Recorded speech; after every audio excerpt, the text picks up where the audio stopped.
તો મહત્વના સમાચાર જોઈએ સુપરફાસ્ટ અંદાજમાં। રાજ્યમાં વાતાવરણમાં ફરી આવી શકે છે પલટું। રાજ્યમાં પવન અને કમોસમી વરસાદ અને કરા પડશે। ડિસેમ્બરના અંતમાં રાજ્યમાં માવઠાનું સંકટ। હવામાન નિષ્ણાંત અંબાલાલ પટેલે કરી આગાહી। રાજ્યમાં 26 ડિસેમ્બરથી 4 જાન્યુઆરી વચ્ચે માવઠાનું સંકટ। 26 ડિસેમ્બરે બંગાળના ઉપસાગરમાં સિસ્ટમ બનશે। 16 થી 22 ડિસેમ્બર સુધી વાદળછાયું વાતાવરણ રહેશે। લઘુત્તમ તાપમાન થઈ શકે છે સામાન્ય વધારો। તો લઘુત્તમ તાપમાનમાં સામાન્ય વધારો થઈ શકે છે। મધ્ય ગુજરાતમાં લઘુત્તમ તાપમાન 15 ડિગ્રી રહેશે। દક્ષિણ ગુજરાતમાં તાપમાન 18 ડિગ્રી, તો ઉત્તર ગુજરાત પંચમહાલમાં 10 ડિગ્રીથી પણ નીચું તાપમાન રહેશે। યુપીના સંભલમાં મળેલા શિવ મંદિરમાં આરતી કરાઈ। મંદિર પરિસરમાં સીસીટીવી કેમેરા સાથે પોલીસનો ચુસ્ત બંદોબસ્ત। મંદિર 1978 બાદ પહેલી વખત ખુલ્યું હોવાનો હિન્દુ સંગઠનોનો દાવો।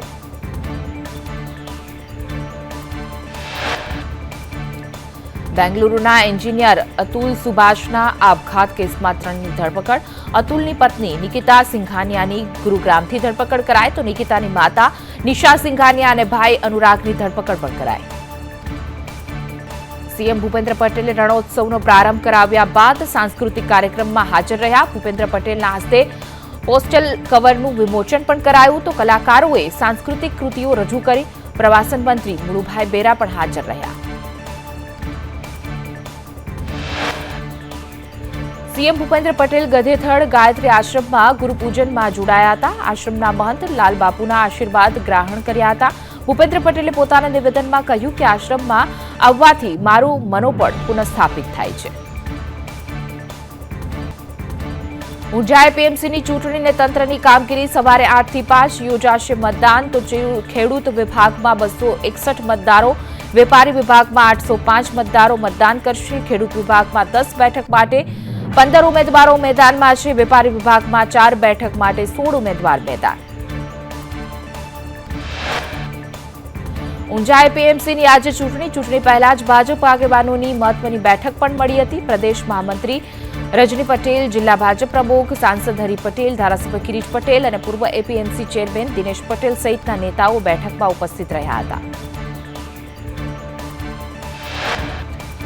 ઊંઝા એપીએમસીમાં મેન્ડેટનો અનાદર કરનાર પર કાર્યવાહી। શહેર ભાજપ મહામંત્રી દીપક પટેલને સસ્પેન્ડ કરાયા છે। વેપારી વિભાગમાં મેન્ડેટ વિરુદ્ધ ઉમેદવારી કરી હતી।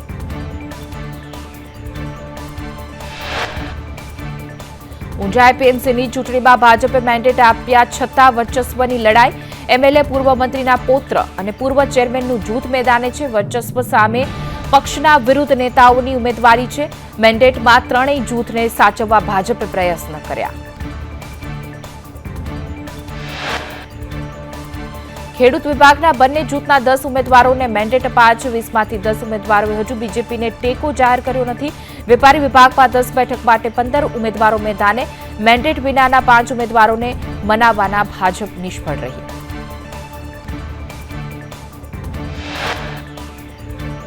વિવાદ વચ્ચે વેપારી વિભાગ માટે ભાજપની ચૂંટણી સભા। નારાજ પૂર્વ વાઇસ ચેરમેનનો મેન્ડેટ ઉમેદવારને ટેકો। મેન્ડેટ કપાતા અરવિંદ પટેલે આપ્યું હતું રાજીનામું। મેન્ડેટવાળા ઉમેદવારો જીતશે તેવો ભાજપનો દાવો।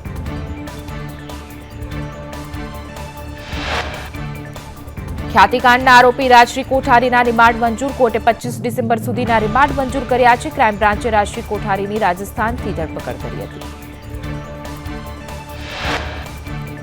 ખ્યાતિ હોસ્પિટલમાં લોકોને ડરાવી ધમકાવી ઓપરેશન કરતા હોવાનો ખુલાસો થયો।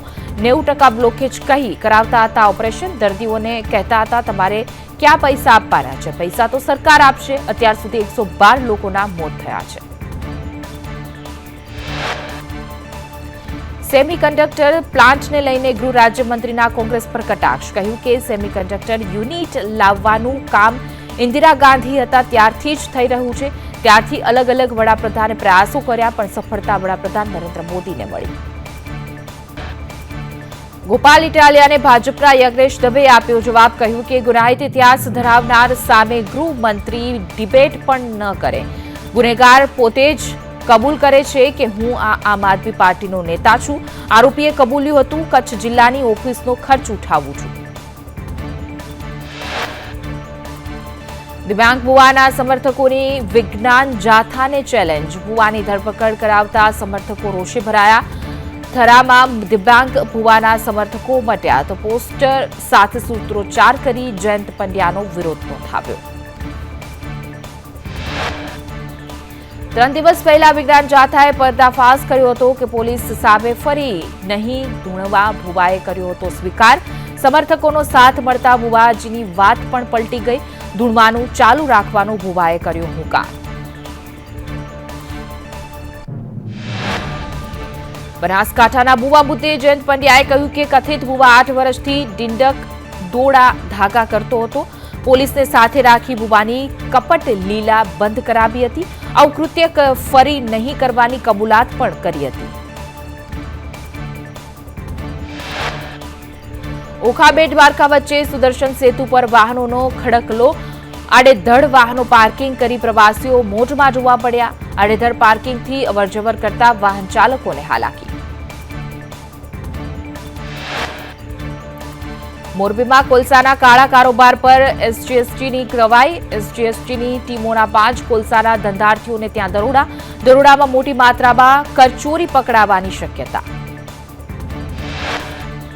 શંભુ બોર્ડર પર ખેડૂતો પર અત્યાચાર સામે ગુજરાતમાં રોષ. અત્યાર સુધી ખેડૂત સંગઠનના મુકેશ રાજપરાએ કહ્યું કે ખેડૂતો સાથે આતંકવાદી હોય તે રીતે વર્તન થઈ રહ્યું છે. ખેડૂતોને અટકાવવામાં આવે છે. માંગણી ન સંતોષાય તો દિલ્હીમાં ફરી આંદોલનની ચીમકી. ગુજરાતી ભાષાના સહાયક શિક્ષકોની જગ્યા વધારવા માટે માંગ. શાળા સંચાલક મંડળે સરકાર સમક્ષ કરી રજૂઆત. સહાયક શિક્ષકની ભરતીમાં ગુજરાતી શિક્ષક વધારવા માંગ. શાળા સંચાલક મંડળના પ્રમુખ ભાસ્કર પટેલે રજૂઆત કરતા કહ્યું કે ધોરણ 10-12માં સૌથી વધુ ગુજરાતીમાં નાપાસ થાય છે. ફરજિયાત ગુજરાતી શિક્ષણની વાતો સામે ગુજરાતી શિક્ષકોની અવગણના થઈ રહી છે. સૌરાષ્ટ્ર ઝોનની એફઆરસીએ ખાનગી શાળાઓની ફી ઘટાડતા રોષ. સ્વનિર્ભર શાળા સંચાલક મંડળની શિક્ષણ મંત્રીને લેખિત રજૂઆત. 70માંથી 25 ખાનગી સ્કૂલની ફીમાં વધારાને બદલે ઘટાડાનો ઓર્ડર. સ્વનિર્ભર શાળા સંચાલક મંડળના પ્રમુખ ભરત ગાજીપરાનું નિવેદન. સૌરાષ્ટ્રમાં નવી કમિટીની રચના કરી. 2023-24ના સ્કૂલના ખર્ચ ગણવા જરૂરી. શાળાઓનો ખર્ચ દર વર્ષે વધતો જાય છે. સુરતમાં ઇકો સેન્સિટિવ ઝોન હટાવવા ખેડૂત અગ્રણીઓનો વિરોધ. 196 ગામનો ઇકો સેન્સિટિવ ઝોન જાહેર કરતા રોષ. ખેડૂત હિતમાં નિર્ણય નહીં તો ઉગ્ર આંદોલનની ચીમકી. સુરતમાં નકલી માર્કશીટ લઈ પ્રવેશ મેળવવાનું કૌભાંડ. અન્ય રાજ્યના બોર્ડની બોકસ માર્કશીટ સામે આવી. નકલી માર્કશીટના આધારે વીર નર્મદ દક્ષિણ ગુજરાત યુનિવર્સિટીમાં મેળવ્યો પ્રવેશ. મહારાષ્ટ્ર, તમિલનાડુ, રાજસ્થાનની માર્કશીટથી મેળવ્યો પ્રવેશ. યુનિવર્સિટીમાં 62 વિદ્યાર્થીઓએ બોગસ પ્રવેશ મેળવ્યા. કેટલાક વિદ્યાર્થીઓએ એમબીબીએસ વકીલના અભ્યાસ કર્યા તો ડોક્યુમેન્ટની ખરાઈ કરતા નકલી માર્કશીટ ઝડપાયા. તમિલનાડુ બોર્ડના નામે યુનિવર્સિટીને ફેક લેટર મોકલ્યો હતો. પ્રવેશ રદ ના થાય તે માટે મોકલ્યો હતો ફેક લેટર. ગુજરાતનું પ્રથમ OSAT મેન્યુફેક્ચરિંગ પ્લાન્ટનું ઉદ્ઘાટન. સુરતના બગુરમરામાં સેમિકન્ડક્ટર પ્લાન્ટનું ઉદ્ઘાટન. કેન્દ્રીય મંત્રી CR પાટીલ અને ગૃહ રાજ્યમંત્રીના હસ્તે પ્લાન્ટનું ઉદ્ઘાટન કરાયું.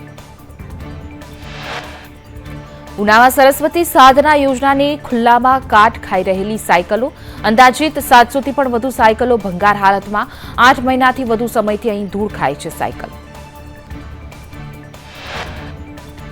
દાહોદમાં પ્રવેશોત્સવની સાયકલોનું વિતરણ કરાશે. ભંગાર સાયકલોનું રંગરોગાણ બાદ વિતરણ કરાશે. 1 વર્ષ કરતાં વધુ સમયથી સાયકલો ધૂળ ખાઈ રહી છે.